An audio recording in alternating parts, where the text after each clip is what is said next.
माता की, छत्तीसगढ़ महतारी की, धरती माता की, महादेव पार्वती की, माता राजमोहनी देवी की, महारानी दुर्गावती की, पूजनीय संत गहिरा गुरु की, भगवान बिरसा मुंडा की, शहीद वीर नारायण सिंह की, शहीद ज्ञान सिंह की, भारत माता की, भारत माता की।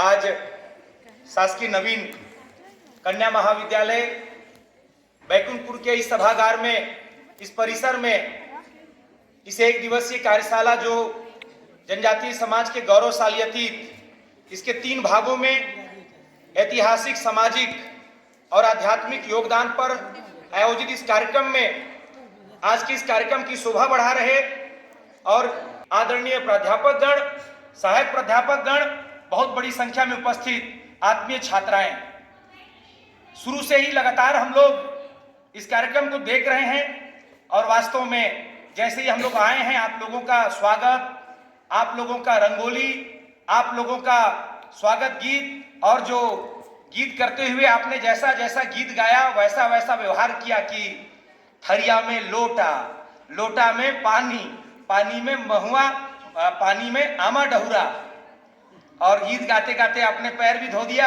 हाथ भी धो दिया और पैर भी छू लिए। तो बहुत बढ़िया से आप लोगों ने स्वागत किया। इस पूरे शानदार के कार्यक्रम के आयोजन के लिए मैं पूरे इस संस्था को बहुत बहुत बधाई, शुभकामनाएं देता हूं। आप सबके परिश्रम पुरुषार्थ को साधुवाद करता हूं। एक बार जोरदार ताली बजा करके संत गहिरा गुरु जी को मैं पुण्य स्मरण करता हूं, जिन्होंने सरगुजा की भूमि में जन्म लेकर, जिनका सरगुजा कर्म भूमि रहा और जिन्होंने पूरे समाज के बीच में एक महान काम किए, ऐसे पूजनीय संत गहिरा गुरु जी को जनजाति समाज के गौरव गाथा के इस महान कार्यक्रम में मैं उनको पुण्य स्मरण करता हूं। वाडम नगर के शारदापुर के गौड़ परिवार में जन्म लेने वाली माता राजमोहनी देवी जी को भी मैं पुण्य स्मरण करता हूं, जिन्होंने, आप लोग यहाँ पर कन्या महाविद्यालय में अध्ययनरत हैं। उन्होंने महिला सशक्तिकरण के लिए, नारी उत्थान के लिए, समाज में व्याप्त कुरीति और नशा मुक्ति के लिए एक महान क्रांति का बिगुल फूका, जिसे भारत सरकार ने बाद में पद्मश्री से सम्मानित किया। ऐसी माता राजमोहनी देवी जी को भी मैं आज के इस कार्यक्रम में पुण्य स्मरण करता हूं।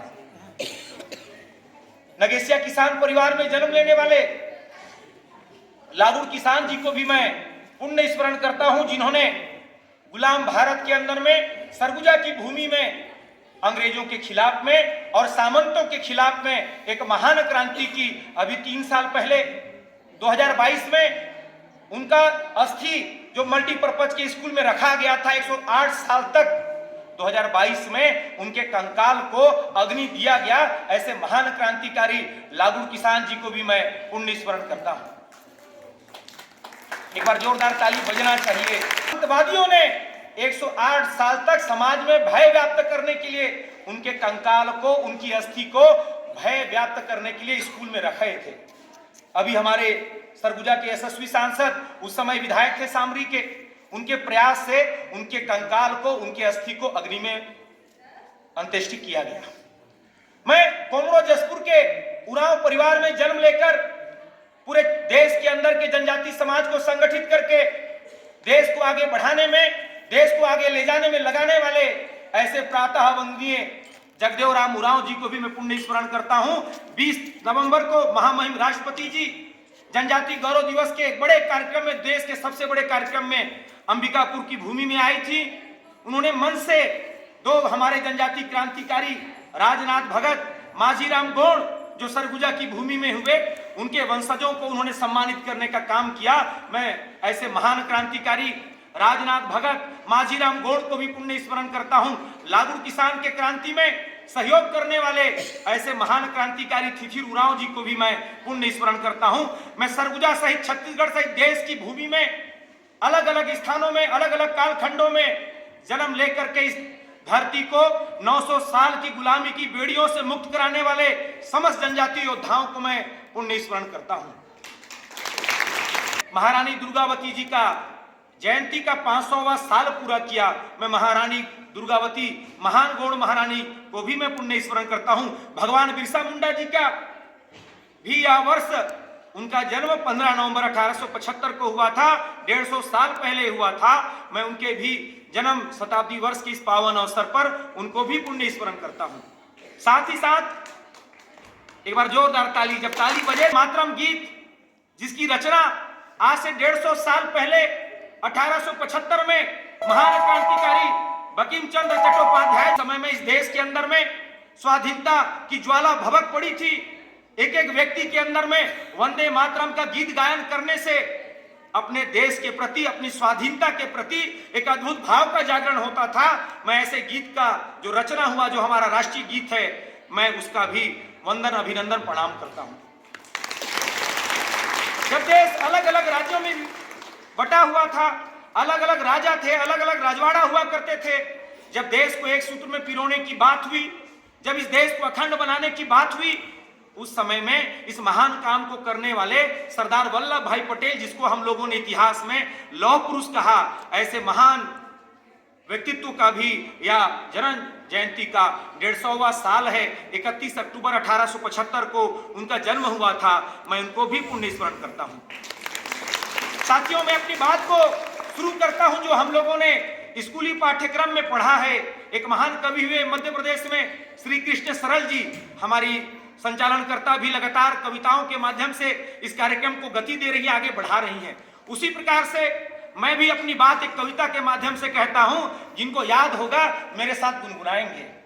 श्री कृष्ण सरल जी कहते हैं कि मैं अमर शहीदों का चारण, अमर चार है, उनको मालूम है, याद है, मैं अमर शहीदों का चारण उनके गुण गाया करता हूं, जो कर्ज राष्ट्र ने खाया है मैं उसे चुकाया करता हूं।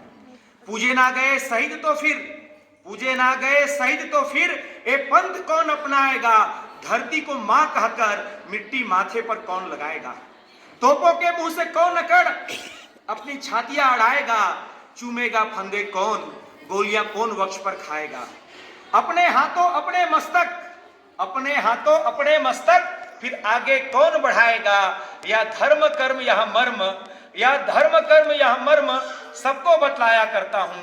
मैं अमर शहीदों का चारण उनके यश गाया करता हूं, मैं अमर शहीदों का चारण उनके गुण गाया करता हूं। दो बड़े यात्री आए हुए थे, एक का नाम था हेनसांग और दूसरे का नाम क्या था, मेगास्थनीज।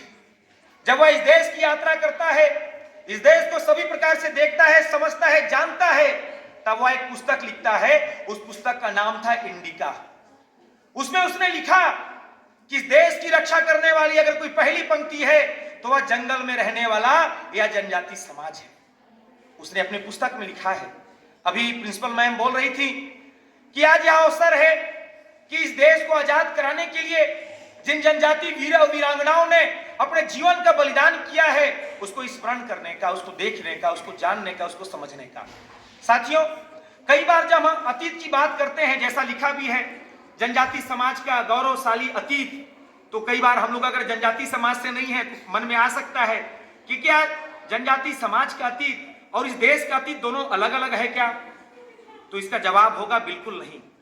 जनजाति समाज का अतीत इस देश का अतीत है और इस देश का अतीत ही जनजाति समाज का अतीत है। हम लोगों को इस जनजाति समाज के अतीत को इस देश के अतीत से अलग नहीं मानना है।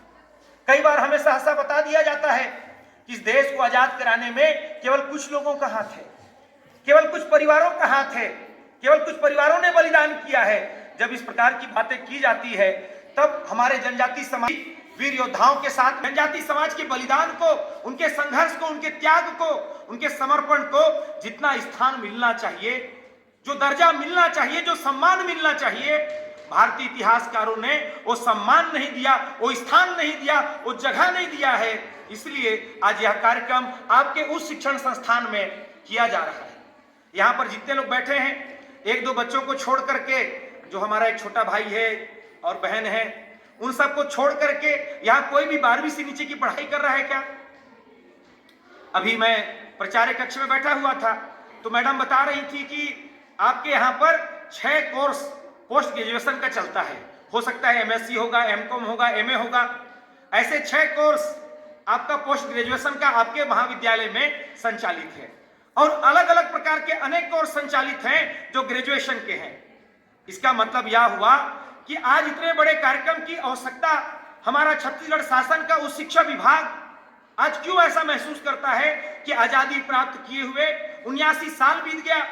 हम लोगों ने पिछला 15 अगस्त 79 साल का पूरा किया आजादी का, और 3 साल पहले 15 अगस्त 2022 को हमने आजादी का 75 साल पूरा किया, जिस अवसर पर इस देश ने आजादी का अमृत महोत्सव काल मनाया। तब हमारे देश के यशस्वी प्रधानमंत्री जी ने, नरेंद्र मोदी जी ने कहा कि हमें यह अवसर प्रदान करता है किसी भी देश के लिए अपनी आजादी का 75 साल पूरा करना, यह बहुत बड़े गौरव की बात है, यह बहुत बड़े सम्मान की बात है। तो ऐसे अवसर में जब मैंने कहा कि ऐसा हमें पढ़ाया जाता है, बताया जाता है कि इस देश की आजादी, इस देश को मुक्ति केवल कुछ परिवारों ने, केवल कुछ लोगों ने दिलाया है, जब इस प्रकार की बातें की जाती है तब लाखों उन वीर और वीरांगनाओं के साथ में बहुत बड़ा अन्याय होता है, जिन्होंने अपने जीवन का बलिदान तोप के मुंह में खड़ा होकर के किया, फांसी के फंदे को चूम लिए, खौलते हुए तेल में पक गए, पूरे घर को, परिवार को जलाया गया, जेल के अंदर में हजारों प्रकार की यात्रा दिया गया, जेल के अंदर में जहर देकर के मार दिया गया। ऐसे सभी बलिदानों के साथ में बहुत बड़ा अन्याय होता है। तब हमारे प्रधानमंत्री मोदी जी ने कहा कि हमें गुमनाम हीरोज को देखने की जरूरत है। मैं एक बार घूम जाइए ना जहां से आवाज आता है। गुमनाम हीरोज को जानने की जरूरत है, पहचानने की जरूरत है, समाज के सामने लाने की जरूरत है। और उनके आह्वान पर इस देश ने पूरे देश के अंदर में 5 बड़े जनजाति संग्रहालय बनवाए, 25 से ज्यादा हर राज्य में संग्रहालय बनवाए, और उन सभी गुमनाम हीरोज को, जिन नामों को शायद हम जानते नहीं हैं। अभी मैंने बताया कि पीछे में एक संग्रहालय जैसा बना हुआ है, जनजाति संग्रहालय बना हुआ है, बड़े बड़े प्रदर्शनी लगे। पिछले साल मैम बता रही थी 150 हमारे वीरों का प्रदर्शनी लगा था। हम में से ऐसे कितने लोग होंगे जो भगवान बिरसा मुंडा के बारे में 5 मिनट का भाषण दे सकते हैं? कोई ऐसा है क्या यहां? एक भी कोई है ऐसा जो भगवान बिरसा मुंडा के बारे में 5 मिनट का भाषण बिना रुके दे सकते हैं? माता राजमोहनी देवी हमारे संभाग में हुई हैं, क्या हम में से ऐसे कोई हैं जो उनके जीवन पर 5 मिनट का भाषण दे सकते हैं? उनके जीवन के ऊपर में, उनके कृतित्व के ऊपर में, उनके व्यक्तित्व के ऊपर में? क्या पूजनीय संत गहिरा गुरु जी कि जीवन पर ऐसे हम में से कोई है जो 5 मिनट तक लगातार भाषण दे सकते हैं? साथियों, यह विचार करने की आवश्यकता है, यह अपने आप को झांकने की आवश्यकता है कि हम जिस क्षेत्र में निवास करते हैं उसी क्षेत्र में हुए ऐसे महान क्रांतिकारी, महान समाज सुधारक, महान संतों के बारे में क्या हमने इतना अध्ययन किया है? क्या हम उनको इतना जानते हैं कि उनके बारे में हम समाज को कुछ बता सकें? क्योंकि हम उस शिक्षा प्राप्त करने वाले लोग हैं। आने वाले दिनों में कोई अधिकारी बनेगा, कोई कर्मचारी बनेगा, कोई नेता बनेगा, कोई अभिनेता बनेगा, कोई अभिनेत्री बनेगी। आप लोग अलग अलग क्षेत्रों में जाने वाले हैं और इन सब को जानने की जरूरत है ताकि हम भी समाज को बता सकें कि हमारे वीरों ने किस प्रकार का बलिदान किया है। मैं जिस समाज की बात कर रहा हूं, जिस बात को लेकर के हमारे देश के यशस्वी प्रधानमंत्री जी ने पूरे देश के अंदर में आह्वान किया, और उसी आह्वान को फॉलो करते हुए, अनुसरण करते हुए हमारे प्रदेश के उच्च शिक्षा विभाग ने महाविद्यालय में इस कार्यक्रम की आवश्यकता को, समाज बहुत बड़ी संख्या में निवास करता है। इसके सभी जिलों के अंदर में आप देखेंगे तो 65% से ज्यादा आबादी इस जनजाति समाज की है, जिसमें कंवर, गोंड, उरांव, चेरवा, पंडो, बैगा, नगेशिया, किसान, खैरवार, मुंडा, ऐसे अलग अलग प्रकार की जनजातियां हैं। 65% से ज्यादा। इसका मतलब यह हुआ कि 2/3। इसका मतलब यह हुआ कि हर चलता फिरता 3 संख्या में 2 संख्या जनजाति समाज का है। अगर मैं यहां भी हाथ उठाऊं तो आप में से कितने लोग जनजाति समाज के हैं? एक बार जोरदार हाथ उठाएंगे। पूरे लोग जो जनजाति समाज के होंगे। बहुत अच्छी बात है, बड़ी संख्या में है। इसका मतलब यह हुआ कि हमारे सरगुजा संभाग के सभी जिलों के अंदर में 2/3 आबादी समाज का है। 65% से ज्यादा आबादी। और प्रदेश के अंदर में, जैसा कि महामहिम राष्ट्रपति जी ने भी अपने उद्बोधन में अंबिकापुर में कहा कि 1/3 आबादी छत्तीसगढ़ के अंदर में जनजाति आगे बढ़ाने में, इस समाज को जाने बिना, समझे बिना क्या यह समाज का भूमिका पुनः हो सकता है क्या?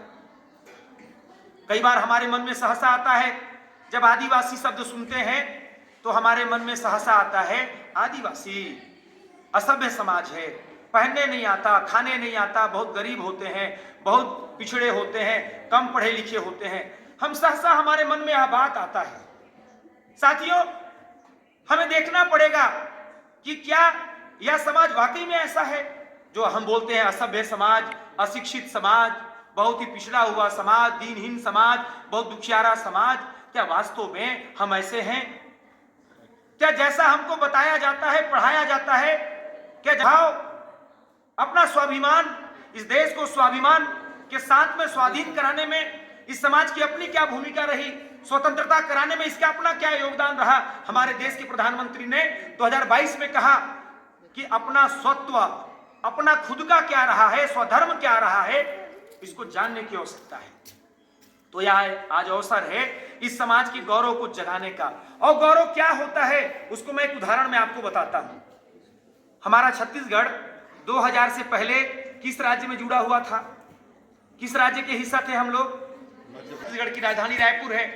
वैसे ही मध्य प्रदेश की राजधानी में बीटेक में एडमिशन लिए। अब एडमिशन लेने के बाद जो सबसे बड़ी आवश्यकता है, रूम चाहिए। एक रूम खोजने गए। जब रूम खोजने गए तो एक चौक को पार करते हुए गए, और जब रूम पसंद किए, कॉलोनी गए, देखे, पसंद किए, तो रूम मालिक से उनकी बात हो रही, उनकी वार्ता हो रही है। और रूम मालिक ने कहा, कहां से आए हो? उन दोनों विद्यार्थियों का जवाब था, हम बड़वानी से आए हैं। रूम मालिक का दूसरा प्रश्न था, क्या करोगे यहां रहकर? विद्यार्थियों का जवाब था कि हम यहां पर बीटेक की पढ़ाई करेंगे, कॉलेज हमारा वहां पर है। उन मालिक का तीसरा प्रश्न था, किस समाज से आते हो, किस समाज से हो? साथियों, उन विद्यार्थियों को जो जवाब था वही उद्देश्य आज इस कार्यक्रम का है। उन विद्यार्थियों का जवाब था, आपका घर पहुंचने से पहले, आपकी कॉलोनी पहुंचने से पहले जो चौक पड़ा, उस चौक के जो चौक में एक बहुत बड़ी आदमकद प्रतिमा खड़ी है, वो प्रतिमा महान क्रांतिकारी टांटिया मामा भील की है, हम उस समाज से आते हैं। जब गौरव बढ़ता है, वो बोल सकते थे कि हम भील बच्चे हैं, हम जनजाति समाज के हैं, लेकिन उन्होंने क्या जवाब दिया? उन्होंने अपने आप को बताया कि हम ऐसे वैसे नहीं हैं। आपके घर से पहले जो चौक पड़ा, उस चौक में एक बहुत बड़ी मूर्ति खड़ी है, वो महान क्रांतिकारी टांटिया मामा भील की मूर्ति है, हम उस समाज से आते हैं। यह होता है गौरव का बोध होना, यह होता है गौरव का बोध होना। हमें एहसास कराना पड़ेगा, बताना पड़ेगा विद्यार्थियों को, समाज को, कि आप पूजनीय संत गहिरा गुरु के वंशज हैं, माता राजमोहनी देवी के वंशज हैं, भगवान बिरसा मुंडा के वंशज हैं, महारानी दुर्गावती के वंशज हैं, शहीद गैंद सिंह, वीर नारायण सिंह, वीर गुंडाधुर, लागुड़ किसान राजनाथ भगत, टांटिया मामा भील, नीलांबर पीतांबर सुरेंद्र साय, आप उन सभी महान क्रांतिकारियों के वंशज हैं, उन महान आत्माओं के वंशज हैं। एहसास कराना पड़ेगा, बताना पड़ेगा। जब हम क्षत्रिय समाज का अध्ययन करने जाते हैं तो हमें पृथ्वीराज चौहान का अध्ययन करना पड़ता है, महाराणा प्रताप का अध्ययन करना पड़ता है। जब हम मराठा समाज का अध्ययन करने जाते हैं तो छत्रपति शिवाजी महाराज का अध्ययन करना पड़ता है, संभाजी महाराज का अध्ययन करना पड़ता है। अगर हम जनजाति समाज का अध्ययन करने जा रहे हैं, भगवान बिरसा मुंडा, अल्ली सीताराम राजू, कुमराम भीम, रानी मां गैंडिलियू, भगवान बिरसा मुंडा, माता राजमोहनी, महारानी दुर्गावती, पूजनीय संत गहिरा गुरु, टांटिया मामा भील, राजा शंकर शाह, राजपूत रघुनाथ शाह, नीलांबर पीतांबर, जीतराम भेदिया, हम सब लोगों को इन सभी जनजातियों का अध्ययन करना पड़ेगा, इनको देखना पड़ेगा। जब हम अध्ययन करेंगे तब हमको समझ में आएगा कि यह समाज वैसा वैसा समाज नहीं है। यह समाज एक महान समाज है, इसकी अपनी श्रेष्ठ परंपराएं हैं, इसकी अपनी श्रेष्ठ मान्यताएं हैं, और इसका अपना एक श्रेष्ठ इतिहास है। हमको समझ में आएगा। मैं कहानी, एक वानगी आपके सामने प्रस्तुत करता हूं, तब आपको समझ में आएगा कि यह समाज वाकई में कैसा समाज है। रोहतासगढ़ का किला, बिहार में एक रोहतास जिला है, वहां पर कैमूर की पहाड़ी है, एक लंबी चौड़ी जैसे सतपुड़ा की पहाड़ी है। वहां पर एक किला है, उसका नाम है रोहतासगढ़ का किला। वहां पर 1500 के आसपास में राजा रुईदास, जो उरांव समाज के थे, वो राज्य चला रहे थे। उसी समय में इस देश के अंदर में मुगलों का शासन था, मुगल सल्तनत था।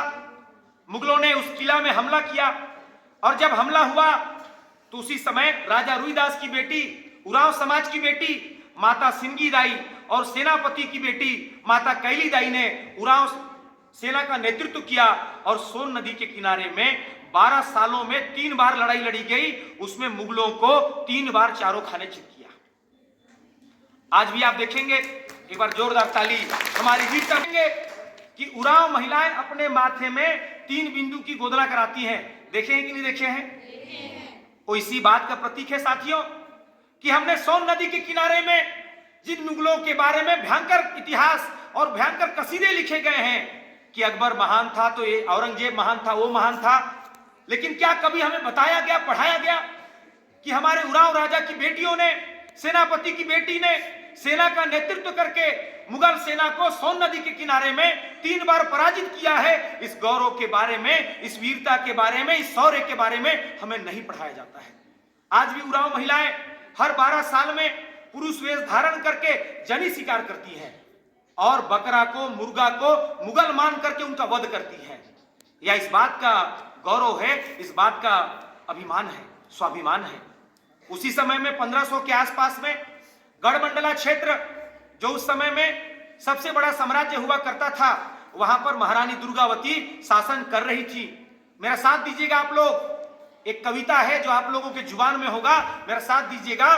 बुंदेले हर बोलों के मुंह से हमने सुनी कहानी थी। आगे क्या है? सारी यहां पर छात्राएं, एक बार फिर से जोर से बोलिए, खूब लड़ी मर्दानी वह तो झांसी वाली रानी थी। सबको याद है कि नहीं है? किसको याद नहीं हो हाथ उठाए। सबको याद है? अच्छा, एक ही जन को याद नहीं है। याद नहीं है? नहीं, बस ये 2 लाइन ही मैं बोल रहा हूं, कुछ भी नहीं होगा तो ये तो होगा कि खूब लड़ी मर्दानी वह तो। लेकिन क्या हमें बताया गया कि चंदेलों की बेटी थी, गोड़वाने की महारानी थी, चंडी थी, रणचंडी थी, वह तो दुर्गावती भवानी थी? क्या हमें पढ़ाया गया? साथियों, जिस समय में मुगल सल्तनत का तूती बोला जाता था, जिस समय में हमारे देश के राजा राजवाड़ा मुगलों के साथ में संधि करना गौरव की बात मानते थे, जिस समय मुगलों की अधीनता स्वीकार करना, आधिपत्य स्वीकार करना गौरव की बात होती थी, हमारे देश के राजा राजवाड़ा अपनी बेटियों का उनके साथ विवाह करना गौरव और सम्मान की बात मानते थे। उस समय में सम्राट अशोक, सम्राट अकबर, जिसको हम लोगों ने पढ़ा है अकबर महान, आपको बता दूं अकबर महान के बारे में बहुत नाटक कथा। कभी भी रणभूमि में तलवार पकड़कर जिसने लड़ाई नहीं लड़ी, युद्ध नहीं लड़ा, आपने एक भी फोटो देखा है क्या अकबर का लड़ाई लड़ते हुए या तलवार पकड़े हुए?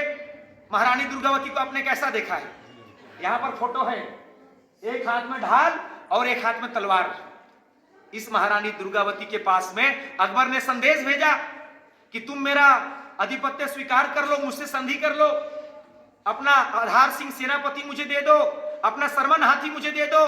महारानी दुर्गावती ने कहा कि मैं तुमसे लड़ाई लड़ना पसंद करूंगी, लेकिन तुमसे संधि नहीं करूंगी, अपना दोनों संपत्ति तुमको नहीं दूंगी। जिस समय में हमारे देश के राजा रजवाड़ा मुगलों के सारे में 3 बार लड़ाई होती है, भयंकर लड़ाई होती है, अकबर वहां भी मैदान में नहीं उतरा। एक लड़ाई अकबर ने नहीं की है तलवार लेकर के, वहां भी उसने अपना सेनापति आसफ खां को भेजा, एक बहुत बड़ी सेना को भेजा। 3 बार की लड़ाई में महारानी दुर्गावती ने तीनों बार मुगल की सेना को पराजित किया। और उसी को बाद में कवि ने लिखा कि दुर्गावती जब रण में निकली, हाथ में थी तलवारें दो, धरती कांपी आकाश हिला, जब चलने लगी तलवारें दो, जब चलने लगी तलवारें दो। जब बलिदान होने की बारी हुई, जब लगने लगा कि हम मुगलों को जीत नहीं सकते, उन्होंने अपने सेनापति को बुलाया और बोला कि आधार सिंह अपने कटार से मुझे मार दो, मैं नहीं चाहती हूं कि मेरे शरीर को ये मुगल हाथ भी लगाए, छुए भी। आधार सिंह ने कहा, महारानी साहिबा ये आप कैसी बात कर रही हैं, मैं कैसे आपको मार सकता हूं? ऐसा मार्मिक दृश्य था। आधार सिंह ने कहा, जो उनका सेनापति था, कि मैं आपको नहीं मार सकता। महारानी दुर्गावती ने भी संकल्प लिया, मैं अपना जीवित शरीर इन मुगलों को छूने नहीं दूंगी। स्वयं अपने कटार को निकालती हैं और अपने आप को मारती हैं। 24 जून 1564 को उनका बलिदान होता है वीर भूमि में, युद्ध भूमि में, रणभूमि में वीर गति को प्राप्त होती है। मगर क्या हमें इतने महान शौर्य के बारे में, इतने महान पराक्रम के बारे में पढ़ाया जाता है? क्या बताया जाता है? बिल्कुल नहीं। उसी समय में महाराणा प्रताप अकबर के साथ में लड़ाई लड़ रहे थे। जब चित्तौड़गढ़ का लड़ाई हार जाते हैं और अकबर उनको बोलता है कि मुझसे संधि कर लो, मेरी गुलामी स्वीकार कर लो, महाराणा प्रताप ने कहा कि बिल्कुल नहीं, मैं घास की रोटियां खाना पसंद करूंगा, जंगल के दर दर भटकना पसंद करूंगा, मगर तब भी तुम्हारी गुलामी स्वीकार नहीं करूंगा। साथियों, महाराणा प्रताप का अपना छोटा भाई शक्ति सिंह, जिसने मुगलों के साथ जाके हाथ मिला, नहीं मैं संधि नहीं करूंगा, घास की रोटियां खाई, जंगल जंगल भटके। जब उनको उनके अपने लोगों ने साथ छोड़ दिया, उनका साथ अपने लोगों ने छोड़ दिया, उनका भाई जाके मुगलों के साथ मिल गया, तब भी भीलों के समाज ने उनका साथ दिया, जिसका प्राचार्य महोदय ने जिक्र किया। महान हम लोग पढ़ते हैं हल्दी घाटी का युद्ध, महाराणा प्रताप ने भीलों की सेना के साथ में लड़े, उसमें मुगल जीत नहीं पाए। आज भी हल्दी घाटी में एक कविता गूंजता है कि गूंज उठा था हल्दी घाटी, घोड़ों की इन टापों से, भीलों की एक सेना लेकर राणा लड़ता मुगलों से, राणा लड़ता मुगलों से। उसी कालखंड में जब अमेरिका की खोज किसने की है? उसका नाम है क्रिस्टोफर कोलंबस। पढ़े हैं ना सब लोग? याद नहीं? खोज करने निकला और भारत को खोजते खोजते 1492 में अमेरिका की धरती में उतर गया और उसको लगने लगा कि यही भारत है, और उसने वहां के मूल निवासियों को कहा इंडियंस, जिसके बाद में रेड इंडियंस के नाम से हम लोग वहां के मूल निवासियों को जानते हैं। उसके 6 साल बाद अब आप मुझे जवाब दीजिए कि भारत की खोज किसने की है? किसने की है? सबको याद? कब की है? कब की है?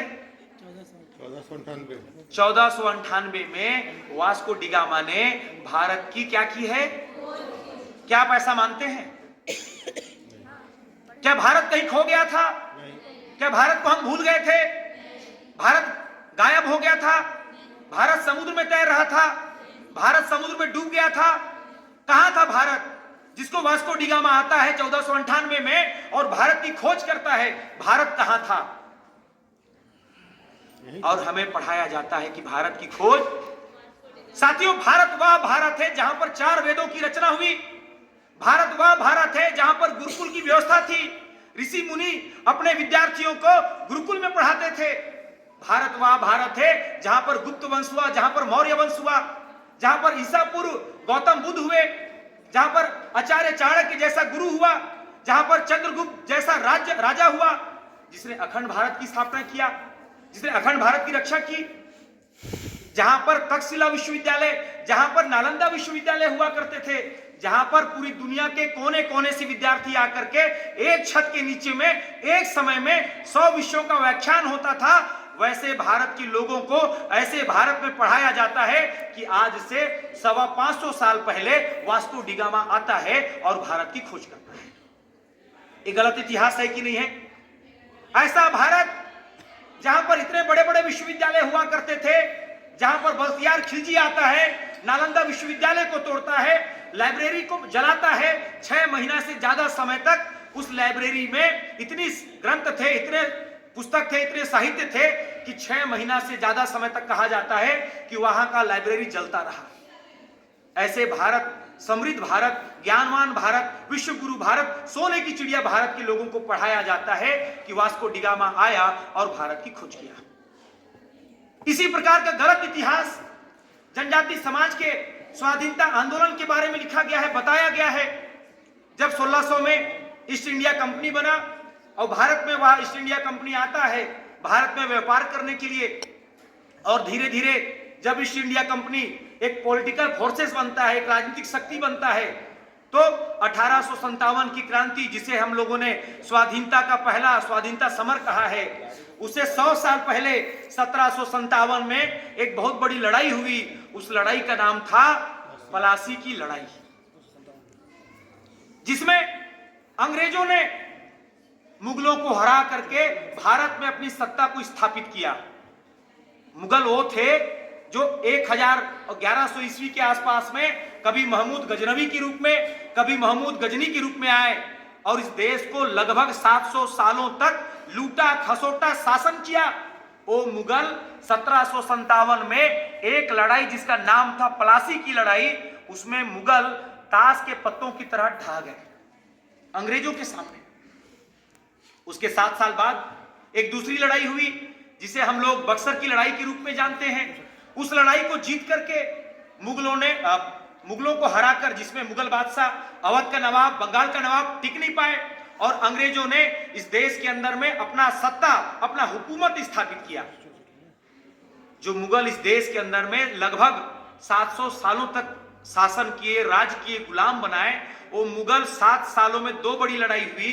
1757 में प्लासी की लड़ाई, 1764 में बक्सर की लड़ाई, केवल 2 युद्ध में ताश के पत्ते की तरह धराशायी हो गए। ऐसे थे अंग्रेज, इतने ताकतवर, इतने मजबूत। तो क्या इन अंग्रेजों के खिलाफ में इस देश ने लड़ाई नहीं लड़ी? इस देश ने बगावत नहीं किया? इस देश ने क्रांति नहीं की, विद्रोह नहीं किया? तो उसका शुरुआत होता है 1780 के समय में। आज के बिहार के भागलपुर क्षेत्र में एक बहुत बड़े क्रांतिकारी हुए, उनका नाम है तिलका मांझी। 1784 में उस क्षेत्र का जो कलेक्टर रैंक का अधिकारी, जो आज का कलेक्टर होता है, वैसा एक बहुत बड़ा अधिकारी था, अगस्टस क्यूलैंड। उसको एक तार के पेड़ में चढ़ करके अपने तीर से उसकी छाती को छलनी करने का काम करते हैं एक आधा धोती पहनने वाला एक जनजाति योद्धा, जिसका नाम था तिलका मांझी।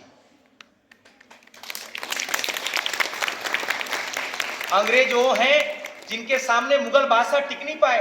अंग्रेज वो हैं जिनके सामने अवध का नवाब, बंगाल का नवाब नहीं टिक पाए। ऐसे लोगों के खिलाफ में एक आधा धोती पहनने वाला एक जनजाति योद्धा, एक गरीब योद्धा अपना तीर धनुष निकाल करके मैदान में आता है, उनके सबसे बड़े अधिकारी की हत्या करता है। आप कल्पना कर सकते हैं कि अंग्रेजों को कितना गुस्सा आया होगा। जो मुगल टिक नहीं पाते हैं, उनके एक अधिकारी को हत्या हमारा एक जनजाति योद्धा करता है। 1785 में उनकी गिरफ्तारी होती है। 4 घोड़ों के पूंछ में उनको बांध करके 40 किलोमीटर तक घसीटा जाता है। और उनके मरने के बाद भी जब उनके शरीर के एक एक अंग से लहू मिट्टी में मिल रहा था, बह रहा था, उनके मरने के बाद भी अंग्रेजों का गुस्सा शांत नहीं हुआ और उनके मरे हुए शरीर को भी भागलपुर के बाजार के एक बरगद के पेड़ में टांग दिया जाता है।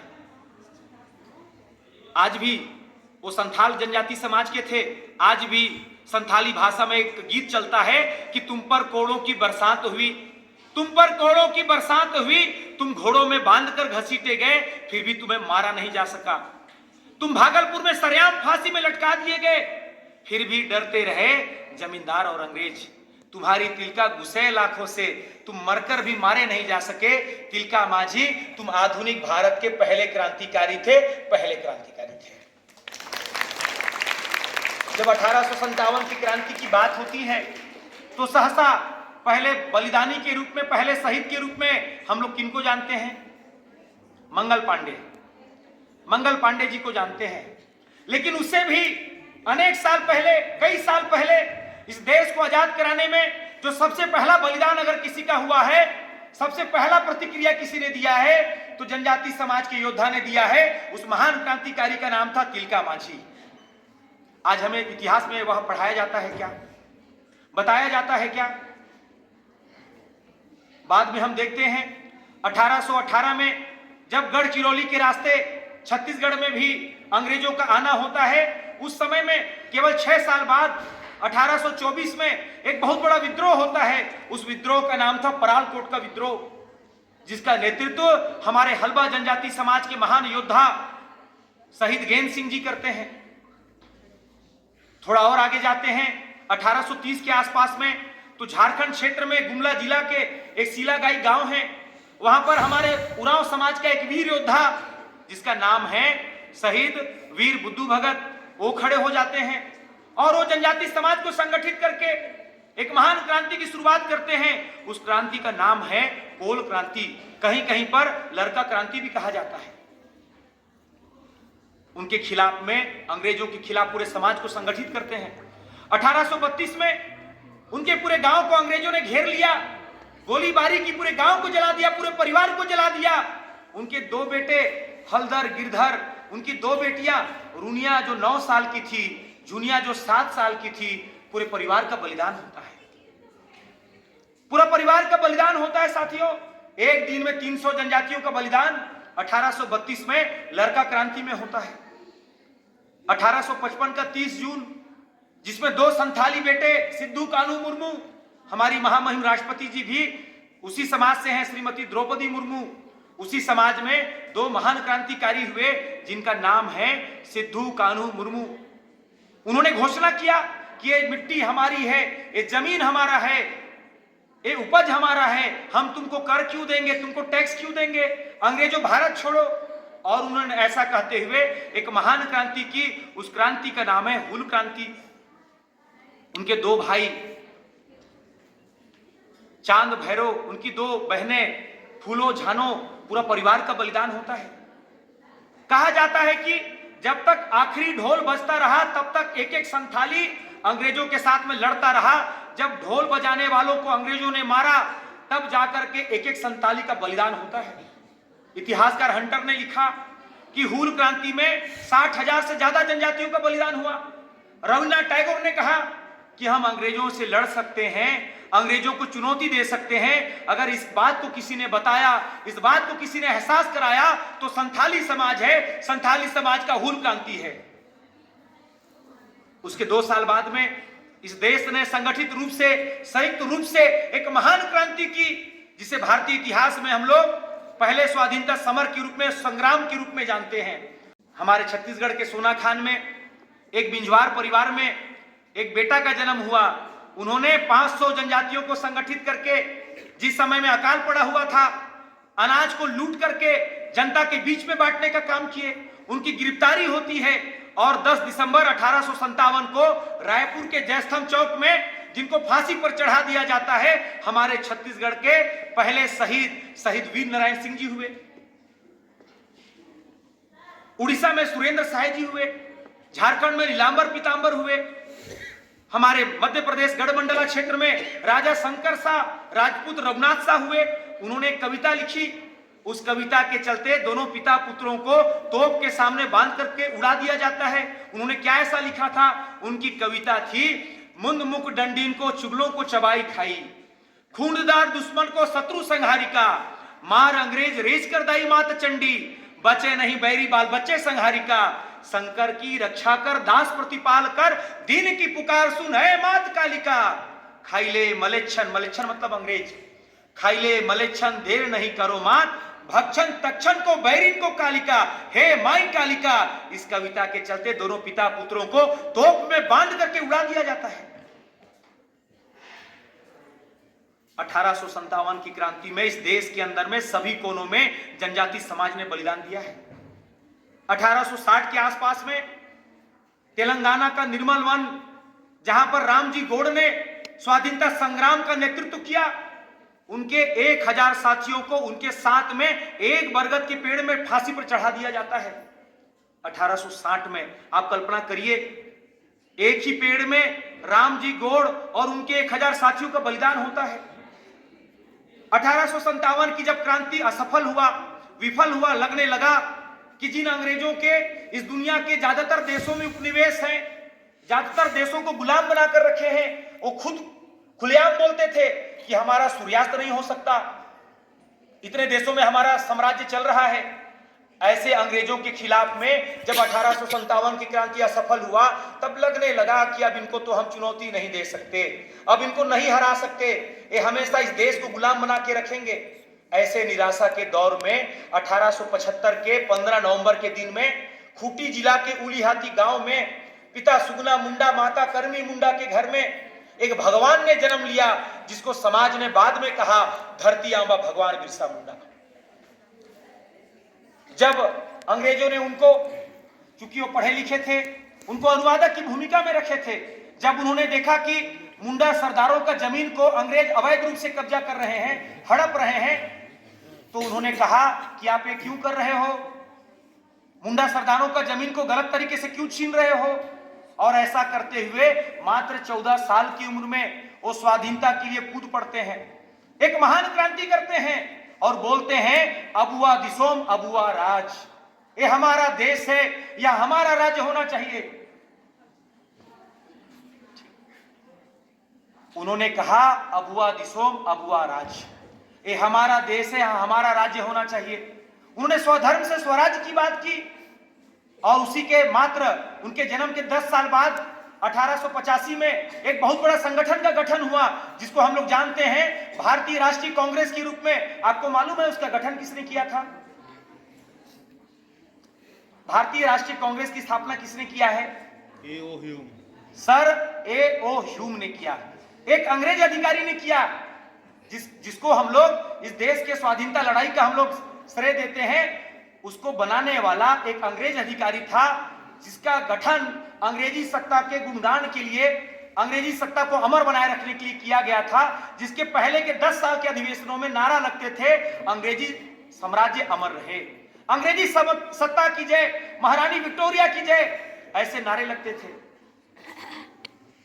ऐसे निराशा के दौर में एक जनजाति समाज का योद्धा एक उलगुलान क्रांति करता है, पूरी जनजाति समाज को संगठित करता है और अपने छोटे से जीवन काल में, जो केवल 24 साल 7 महीना 25 दिन का होता है, इस छोटी सी जीवन में वो भगवान बिरसा मुंडा बन जाता है। पूरी दुनिया के इतिहास में उपनिवेश के खिलाफ में, अत्याचार के खिलाफ में, शोषण के खिलाफ में अगर कोई सबसे बड़ा चेहरा है तो वह भगवान बिरसा मुंडा है, जिनको अंग्रेजों ने जेल के अंदर में हैजा का बहाना बना करके जहर देकर मार दिए। 1900 के बाद में RRR मूवी हम लोगों ने देखा है, कुमराम भीम का बलिदान, अली सीताराम राजू का बलिदान। 1910 के आसपास में भूमकाल का विद्रोह होता है, जिसका नेतृत्व वीर गुंडाधुर जी करते हैं। साथियों, हम में से कितने ऐसे लोग हैं जो जलियांवाला बाग हत्याकांड का नाम सुने हैं? कितने ऐसे लोग हैं? ज्यादातर लोग सुने हैं, ठीक है, बहुत बढ़िया। जलियांवाला बाग हत्याकांड को कराने वाला वह राक्षस कौन था?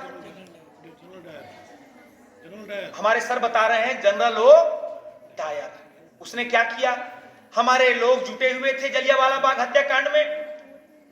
देश का एक एक विद्यार्थी जानता है, मगर क्या हमको पढ़ाया जाता है कि उसे 6 साल पहले मानगढ़ धाम जो राजस्थान में है, वहां पर लाखों भील जुटे थे, गोविंद गुरु के नेतृत्व में जुटे थे, पूर्णिमा में हवन करते जुटे थे कि हम जुटेंगे। अंग्रेजों ने कहा था मत जुटना, जुटोगे तो हम गोलियां चलाएंगे, गोले बारूद दागेंगे।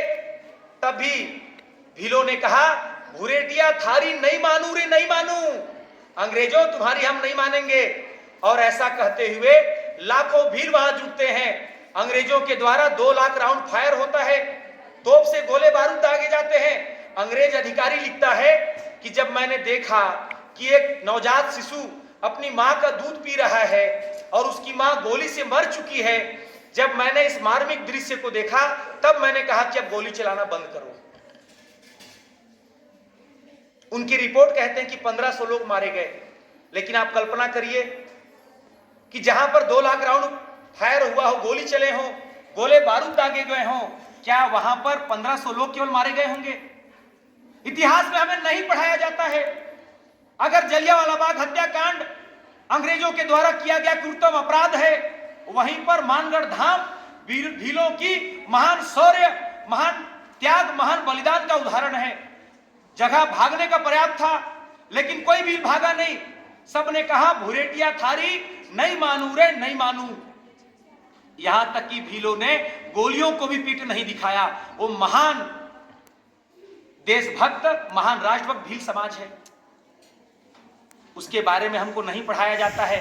हम में से क्या कोई जानते हैं मानगढ़ धाम नरसंहार के बारे में, गोविंद गुरु के बारे में? साथियों, नहीं बताया जाता है। बाद में अनेक ऐसे